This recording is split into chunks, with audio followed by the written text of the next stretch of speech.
Mahigit 300,000 pisong halaga ng hinihinalang shabu ang nasabat sa isang drug dealer sa isinagawang operasyon ng otoridad sa Mandaue City, Cebu. Ang balitang ito ay hatid ni Patrolwoman Nikia Caniedo.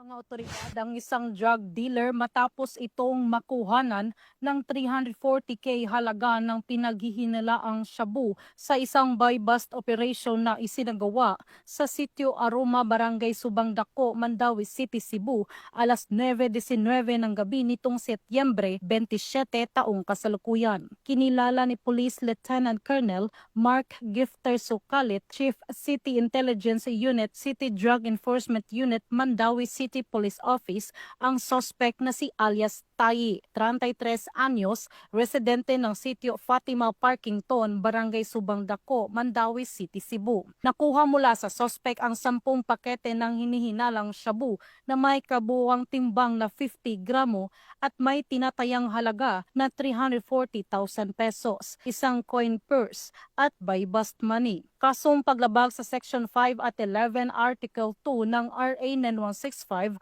o Comprehensive Dangerous Drugs Act of 2002 ang kakarapin ng suspect na kasalukuyang nakadetain sa nasabing tanggapan. Police Colonel Cirilo B. Acosta Jr., the City Director, lauded the collaborative efforts of all operating units, stating that the arrest of this drug personality is not just a victory for law enforcement, it is a victory for the people of Mandaue. This achievement reflects the hard work, unity, and dedication of our officers and partner agencies who risk their lives to keep our communities safe. He said further that together we will continue to build a safer and more peaceful community for everyone. Patuloy ang determinadong kampanya ng kapulisan ng Mandaue City laban sa illegal na droga bilang bahagi ng pagsuporta sa adhikaing magkaroon ng ligtas at maayos na bagong Pilipinas.